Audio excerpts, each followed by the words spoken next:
네, 오늘 새벽 윤석열 대통령이 5박 7일간의 중앙아시아 3개국 순방을 마치고 귀국했는데요. 윤 대통령을 밀착 수행했던 장호진 국가안보실장 모시고 이번 순방의 성과에 대해서 자세히 이야기 들어보도록 하겠습니다. 어서 오시죠, 실장님. 안녕하십니까? 네, 반갑습니다. 자, 갈수록 중앙아시아의 중요성이 커지고 있는데 이번 중앙아시아 순방의 최대 성과와 의미에 대해서 먼저 짚고 넘어가겠습니다. 네, 좀 전 보도에서도 여러 가지 소개 말씀이 있었습니다만 예. 가장 제가 보기에 핵심적인 거 두세 가지만 말씀드리면 우선 그 민생 경제 외교에서의 성과하고 그다음에 저희가 새로 발표한 그 대중앙아시아 전략에 대한 그 해당 국가들의 전폭적인 지지와 그 참여 의지입니다. 우선 경제적인 측면에서 말씀드리면은 지금 공급망이 재편되는 이런 상황에서 그 자원부국인 카자흐스탄과 우즈베키스탄에서 핵심 광물에 관한 협력 MOU를 만들어서 저희가 공동 탐사부터 최종 사용까지 전 주기에 걸쳐서 함께 그 협력을 하고요. 예. 특히 중요한 것은 이제 그 탐사를 해서 경제성이 확인되면 우리 한국 기업들이 먼저 개발에 참여할 수 있도록 그렇게 서로 협조할 수 있도록 체제를 갖추었고, 그다음에 두 번째는 이제 인프라인데요. 예. 아까 보도에도 나왔지만 우선 저희가 고속철도 차량을 최초로 수출했습니다. 그래서 한 2,700억 원 정도짜리가 있었고, 그다음에 우즈벡의 경우에는 이제 지역 난방 시스템을 현대화하는 MOU 협력 MOU도 체결했는데 이거는 타당성 검사가 끝나면 프로젝트를 바로 발주해서 저희 시스템에 들어가는 겁니다. 예. 그리고 카자흐스탄의 경우도 전력산업협력 MOU라는 걸 체결해서 우리 기업들이 여기 낙후된 발전소 시설 현대화 사업에 굉장히 관심이 많은데 이 MOU를 통해서 저희가 대체로 어떤 사업들이 발주되는지 그런 정보 같은 것을 비교적 용이하게 공유할 수 있기 때문에 그 기업들의 진출에 상당한 도움을 줄 수 있을 것으로 기대가 됩니다. 그리고 투르크메니스탄의 경우는 가스전과 플랜트 정상화 사업에 관한 합의서 2개를 서명을 했는데 예. 이거는 이미 뭐 설명을 드렸지만 한 금액으로 보면은 대충 비슷한 사업들이 한 60억 불, 우리 돈으로 한 8조 정도 될 것으로 예상이 되고요. 특히 이번에는 제가 아주 인상 깊었던 것은 그 나라 지도자와 저희 대통령께서 양측 모두 2~3명만 아주 소인수가 배석한 자리에서 우리의 해당 기업 대표까지 참석을 시켜서 두 정상 간에 이 발주되는 사업의 구체적인 사항까지 다 짚어가면서 얘기를 했고, 예. 특히 앞으로의 추가 수주 문제까지도 논의가 있었다는 겁니다. 그래서 이건 정말 1호 영업사원으로서의 어떤 가장 진수를 본 것 같은 그런 느낌이 저로서는 들었고요.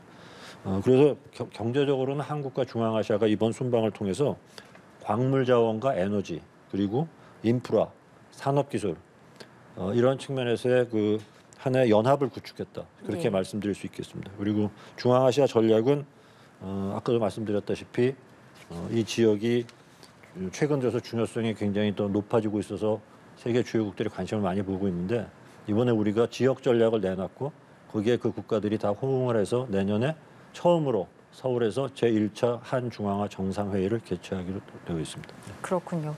자, 정부가 이번 순방을 앞두고 그 한중앙아 K-실크로드 협력 구상을 발표를 하기도 했는데 주요 내용과 의미가 무엇인지도 궁금하고 이번 이제 순방에서 이 부분에서도 성과가 있었는지 그 부분도 궁금합니다. 네.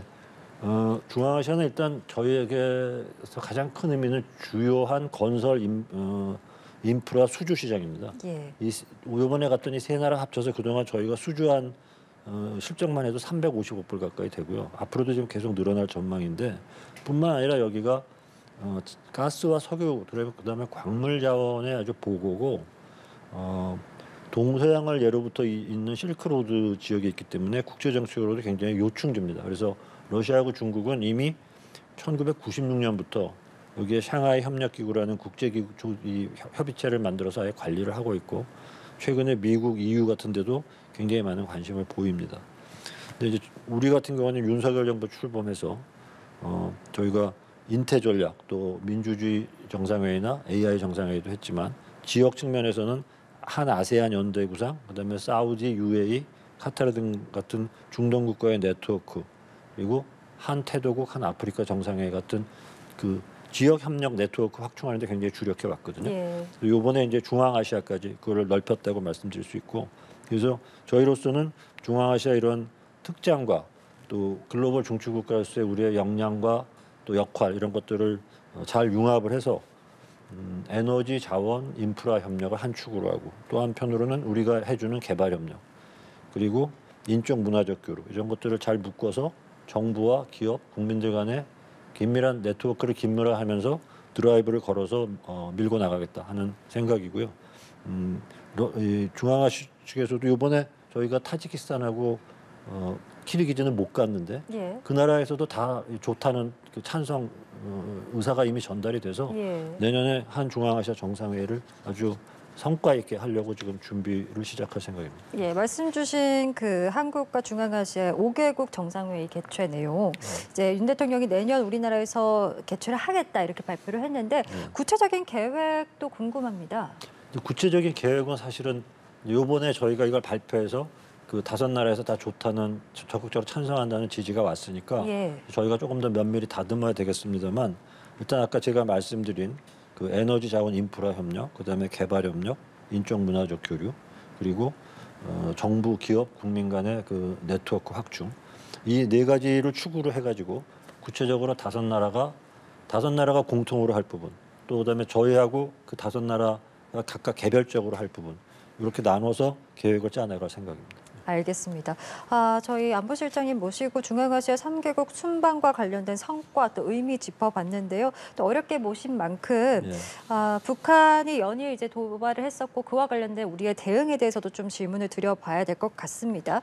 북한이 오물풍선을 이제 살포를 연일했고 우리 군이 대북 확성기 방송 재개로 맞섰는데 지나치게 좀 강대강 국면으로 가는 게 아니냐 이런 우려의 목소리들도 나왔던 것이 사실입니다. 글쎄요, 좀 어떻게 이 우려에 대해서는 생각하시는지도 궁금하고 확성기 방송을 한 차례 이제 중단을 했는데 이것이 다시 재개될 가능성이 있는지도 좀 말씀을 해주시죠. 예.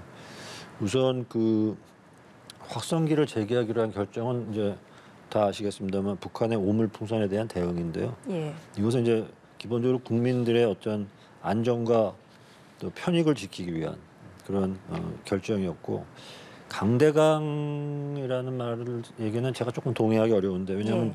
북한이 한 것은 주로 정찰위성, 미사일, 뭐 GPS 교란, 오물풍선 이런 거고 저희가 거기서 방어적 차원으로 한 거는 확성기하고 조금 큰 게 있다면 9.11 그 군사합의를 무효화시킨 거거든요. 이걸 서로 동일선상에 놓고 그렇게 비교하는 것은 좀 적절치 않다고 저는 생각하고 예. 오히려 북한의 잘못부터 먼저 좀 지적해 줘야 되는 거 아니냐.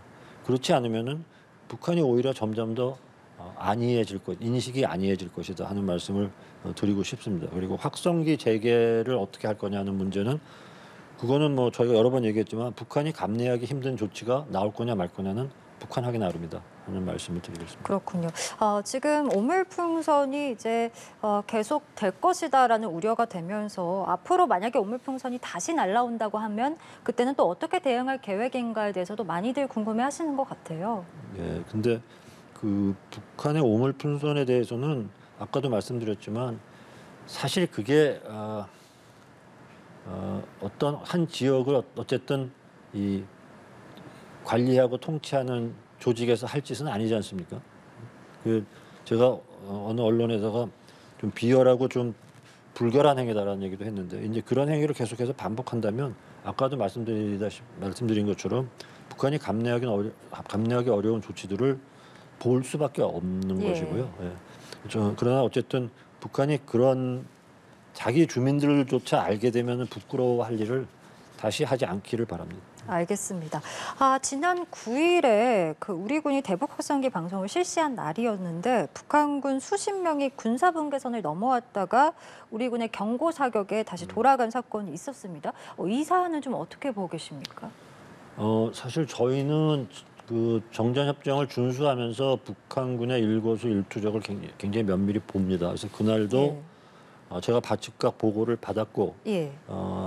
그 들어왔던 북한군 병력들이 무장 정도가 어떠냐, 뭐 무기를 들고 있었냐, 아니면 삽과 곡괭이로 들고 있었느냐, 뭐 이런 것들도 저희가 다 따져봤고요. 그래서 이거는 이 군사분계선 일대가 한 200m 정도 간격으로 이렇게 표시판이 있긴 한데 풀이 우거지고 이러면 잘 안 보입니다. 그래서 잠깐 월경할 수도 있거든요. 그래서 경고 사격 이후에 바로 돌아갔고 종합적으로 봤을 때 그냥 단순 얼령 사건이다라고 저희가 지금 판단을 하고는 있습니다. 다만 도발 가능성에 언제든지 저희가 대비를 하고 있고, 예. 근데 요즘 그 북한이 DMZ 내에서 그 비무장지대 안에서 불모지 작업을 하거나 또는 전술 도로를 보강한다거나 또 지뢰매설 같은 행위들은 지금 계속되고 있어서 저희가 계속 관심을 갖고 보고 있습니다. 예. 그래서 이게 얼마 전에 김정은이 남한과의 관계를 다 끊어라라는 그런 얘기도 있고 해서 과연 그런 대남 절연과의 연결 가능성이 있느냐 하는 것도 염두에 두고 보고 있고, 또 한편으로는 이런 것들이 북한 군인이나 주민들의 그 이탈, 그러니까 남쪽으로 도망오는 거, 이거를 막기 위한 목적도 있을 것 같습니다. 그다음에 장벽 얘기들도 있는데 예. 현재까지 식별되고 있는 것은 장벽이라기보다는 대전차 장애물 비슷한 방벽에 가깝고 그 길이도 아직은 굉장히 짧습니다. 그래서 이거를 앞으로 얘네가 얼마나 더 할지 그런 걸 저희가 좀 더 지켜본 후에 그 장벽 또는 대남 절연과의 연계성 문제도 판단하는 게 맞을 것 같습니다. 네, 좀 더 예의주시를 해야 된다라는 말씀이시고, 북한도 지금 대남 확성기를 다시 설치한 것으로 전해지고 있는데, 북한이 이렇게 확성기 방송을 좀 재개하려는 움직임이 있나요? 북한이 그 대남 방송의 확성기를 설치하고 지금 점검하는 모습은 계속 보이고 있는데 아직까지 대남 방송은 없었습니다. 예. 그리고 저희 그동안의 경험으로 보면 장비 성능 같은 걸 봤을 때 저희한테 남한 쪽에 메시지를 전달하기보다는 우리가 보내는 확성기 방송을 상쇄시키기 위한 목적이 더 클 것으로 일단 판단하고 있습니다. 알겠습니다. 자, 이렇게 오물풍선 살포등 북한의 도발이 연일 이어지는 상황에서 아무래도 이제 국가 안보의 컨트롤 타워이신 안보실장님과 또 안보 1차장께서 중앙아시아 3국 동반 순방을 했기 때문에 안보 공백이 좀 우려된다라는 이야기도 있었습니다. 이에 대해서는 좀 어떻게 생각하시는지요? 저도 그 기사 봤는데 지금 저희 안보실 내 그 담당 업무를 보면 이 북한의 오물풍선 도발이나 DMZ 내 무슨 동향은 안보 1차장 소관이 아닙니다. 이거는 안보 2차장 소관이고요. 그래서 안보 2차장은 대통령님 그 방문 기간 중에 서울에 계속 상주하면서 매일 그 북한 동향을 주시하고 있었고, 제가 간 것은 그런 어떤 상황이 생겼을 때 이 소관 문제에 대해서 대통령님께 누군가 옆에서 보좌를 해드려야 될 거 아닙니까? 예. 의사결정을. 그래서 저는 어차피 외교도 가난하지만 두 가지를 다 하기 때문에 제가 모시고 갔던 겁니다. 알겠습니다.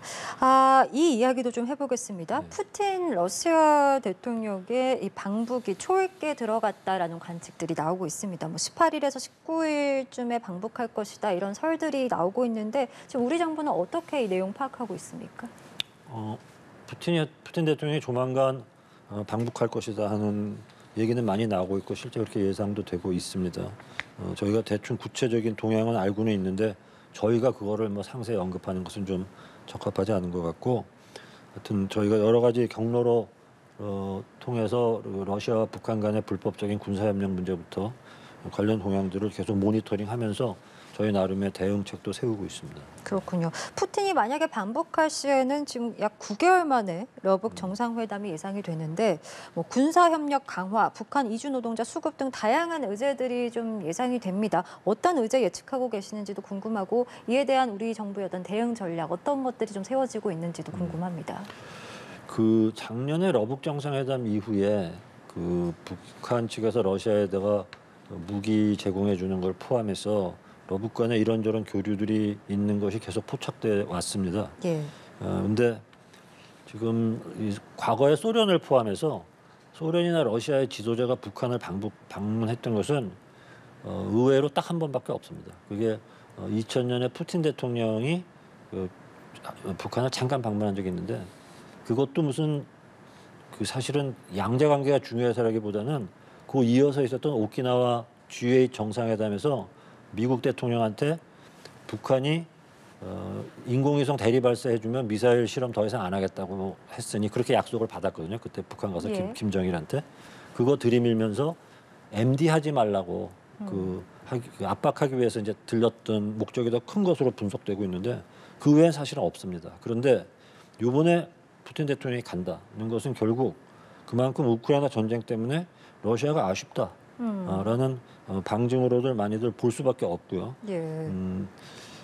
그래서 북한의 전략적인 가치가 올라갔다기보다는 상황적인 이해관계 때문에 북한이 좀 부상된 그런 상황이라고 할 수 있고 그래서 저희도 이번에 방북 때 무엇을 논의할지 계속 주시를 하고 있는데 북한이 최대한 얻어내려고 하겠죠. 상황이 자기네한테 유리하니까.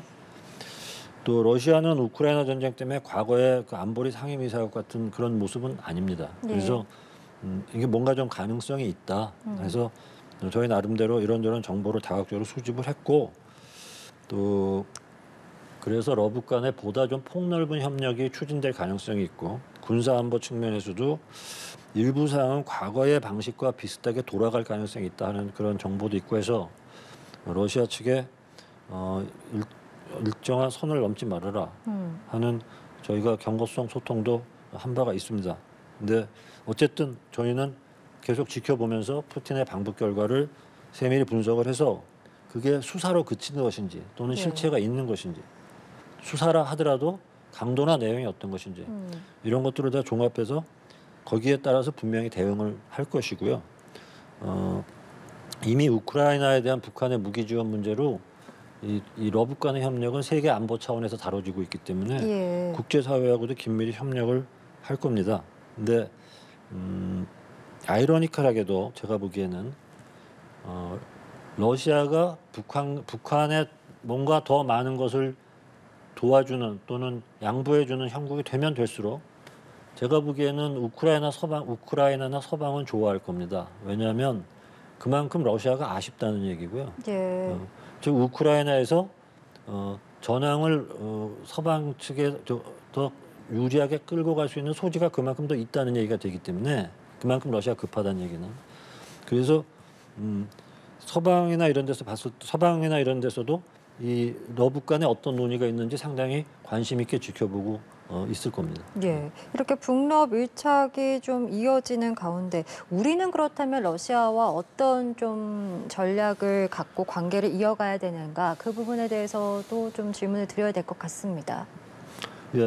저희는 뭐 우크라이나 전쟁과 관련해서 어떤 국제 규범에 입각한 저희의 입장을 분명히 하면서도 또 한러 관계 관리를 위한 일정한 틀을 유지하려고 노력을 해왔고 러시아 측도 같은 입장입니다. 근데 한러 관계 관리는 우리만 하는 게 아니라 러시아도 해야 되는 것이고요.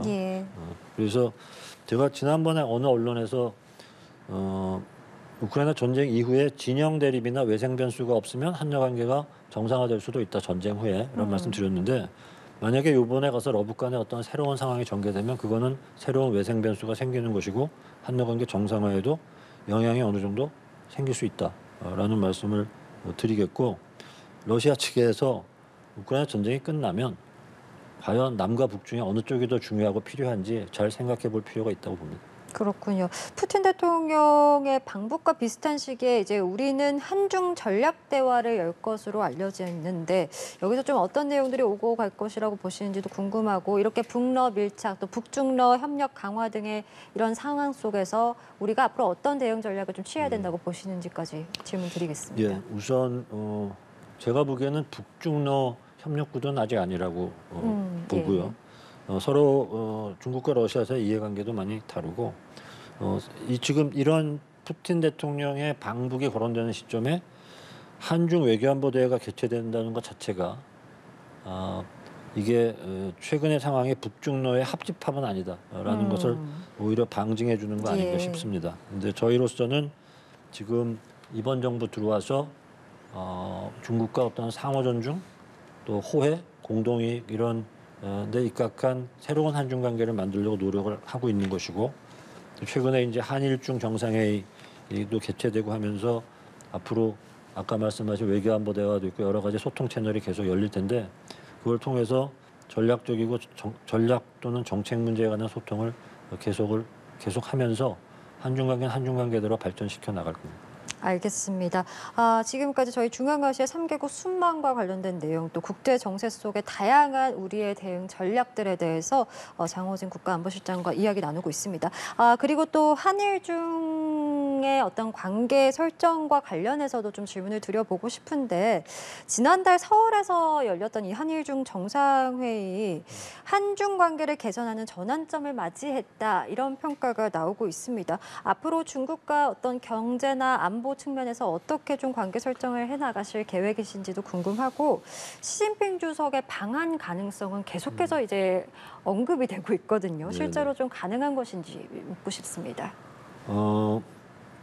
한일중 정상회의는 이제 얼마 전에 4년 반 만에 열렸습니다. 그게 그동안 뭐 팬데믹 문제도 있었지만 또 이 묘한 지정학적인 어떤 변화 속에서 좀 지체된 면이 있는데 어쨌든 다시 재개가 됐고 그 재개를 계기로 중국 총리가 서울에 오셔서 저희 대통령하고 회담도 하고 해서 했는데 그거의 후속 조치로 이미 6월 초에 그 한중 FTA 후속 협상과 관련한 수석 대표 회의가 열렸고요. 앞으로 이제 아까 말씀하신 한중 외교안보 대화 또 외교 차관급의 전략 대화라는 게 있습니다. 그것도 예. 있고 또 1.5 트랙이라고 해서 반관 반민으로 구성된 그 협의체 이런 것들이 계속 가동이 될 거고 또 우리 기업하고 지방 정부까지 아주 폭넓게 참여하는 경제협력 교류회라는 게 한중 간에 있는데 예. 이런 것들을 쭉 열어가면서 협력도 넓히고 관계 저변도 넓히는 그런 작업들을 계속 할 것이고 시진핑 주석 방안은 작년 9월에 항저우 아시안 게임 그 개막식 때 저희 한덕수 총리님하고 만나셨는데 예.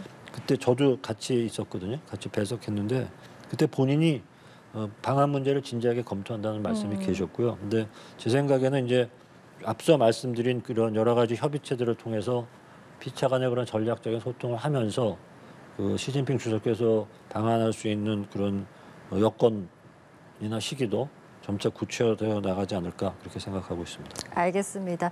장호진 국가안보실장 모시고 좀 다양한 이야기 오늘 나눠봤는데요. 오늘 말씀은 좀 여기까지 들어보도록 하겠습니다. 지금까지 말씀 감사합니다. 네, 감사합니다.